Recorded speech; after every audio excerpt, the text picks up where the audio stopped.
these two guys on TikTok who are trying to make the case that landlords should get tipped by their tenants. And they're crazy and they should be ignored. So we're gonna show you videos. It's from two guys taking on real estate. That's how they refer to themselves. Let's watch. All right, thanks for paying your rent this month. Go ahead and sign here. It's just gonna ask you a couple of questions. A tip? I'm not tipping my landlord. So you'll tip a barista who pours overpriced coffee into a cup, but not the guy who's on call 24/7 to make sure you have a safe home. I'm not tipping you. This isn't a restaurant. Okay, so you'll tip an extra 25% for somebody to carry you a basket of chicken wings, but you won't tip someone who responds for after-hours emergency calls? Yep.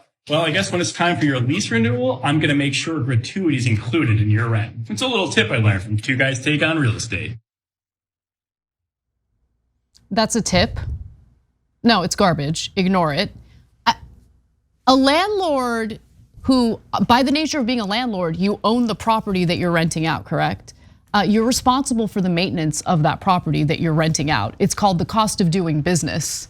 Yeah. Why would you get tipped for doing your job? In this case, as an owner of the property.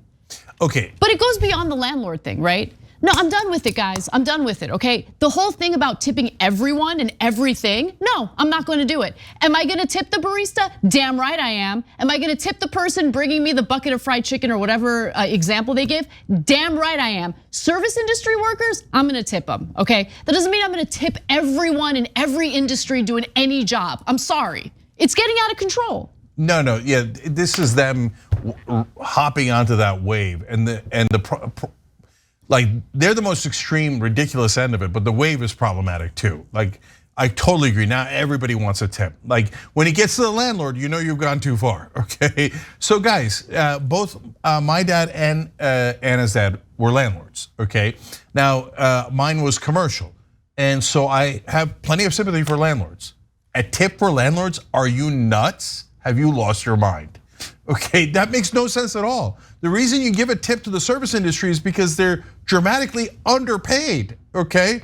And you're just trying to make up for it and get them a decent salary, and they're serving you. Exactly. So you are tipping them for that service. You own a property. It is not the same thing. And look, some landlords actually are great in responding, including Anna's dad, who's built it by hand, right? Worked his way up from someone who used to literally, clean the floors, etc., right? A handyman, etc. So yeah, they respond to people, and I love them for it. And so you have to do case by case. But a great majority of landlords just hire a handyman. Like really, your landlord's coming to help fix your toilet in the middle of the night? Yeah, that's such a great point. I didn't even think about that.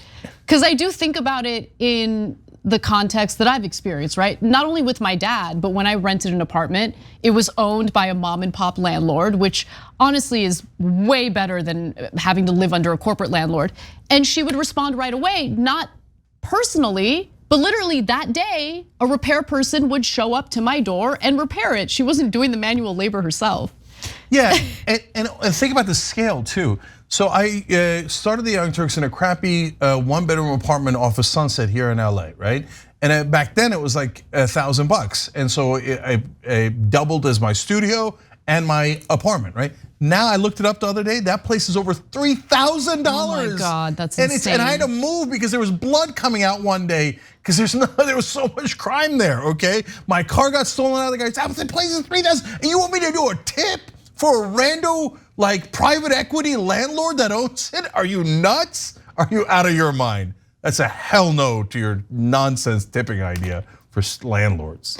Now, luckily, people are having the correct reaction to that video. I'm gonna give you a few comments. One person says, you wanna be tipped for maintaining property you own to meet legal standards, and that's the other thing, right? I mean, I'm sure it varies state by state, but I know that in California, you regularly, as a landlord, undergo inspections. An inspector shows up to make sure that everything is up to code and that you're not housing people in a dilapidated, unsafe building, okay?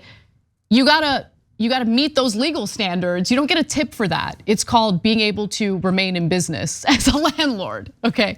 Another person writes, 25% on a $1,600 rent, maybe a little more than 25% on a $27 bill from a restaurant, which is also a good point, right? Now, as absurd as this concept sounds, and I can't even believe this, I thought this was the first time it's been brought up, but no.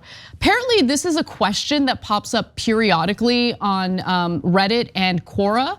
So here's one example of such discussion. How much do you tip your landlord? I just moved into an apartment for the first time by myself and my landlord got mad at me after my first payment because I didn't tip. I never knew you were supposed to, so I tipped 10% next time and he's still mad at me. I don't understand. I don't understand you. Stop tipping him. What are you doing? What are you doing? That's crazy. Look, sometimes there'll be someone who helps you that's in the building but not the landlord, and the landlord pays them to help you. That was in one of my cases. You want to give that little old lady that helps you out every once in a while something at Christmas, bless your heart. Do not give it to the landlord. That's crazy. Like what's next? I was at the gas pump the other day and I decided I'm going to give ExxonMobil a tip. No tip for you. Okay, I have to bring up one other thing. It's the most cumbersome thing that I experience, and it's always unexpected because I never think ahead. So normal people don't carry cash, right? Yeah. I never carry cash, ever. I never even, like why? I pay everything with the plastic, like debit card, credit card, whatever. But sometimes you have an event that you gotta go to, and the event doesn't have parking available. You have to valet the parking, which drives me crazy. When you don't have the cash, you might be able to pay for the parking at like the kiosk and they'll take your card. But then when they bring your car up, they're waiting for that tip. They're waiting for that tip. Oh, of course. It's the worst feeling because I never have cash on me. I know because I had to give you and John cash the other day for valet. John too, though. John too.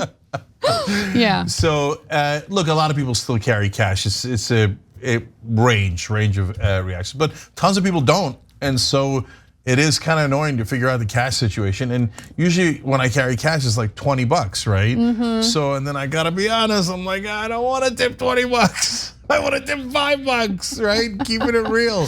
So then you have to figure out where and all that stuff. But at least the valet guy's doing you a service, and God bless his heart. That's true. Yeah, that is true. I guess that's a little bit of a different issue. I don't know. We got to figure out a better way. Yeah. The cash is not working out. Yeah, I went to the bank the other day, and as I was taking out money, I decided to tip Bank of America. I'm kidding. Thanks for watching The Young Turks, really appreciate it. Another way to show support is through YouTube memberships. You'll get to interact with us more. There's live chat emojis, badges. You've got emojis of me, Anna, John, JR, so those are super fun. But you also get playback of our exclusive member-only shows and specials right after they air. So all of that, all you gotta do is click that join button right underneath the video. Thank you.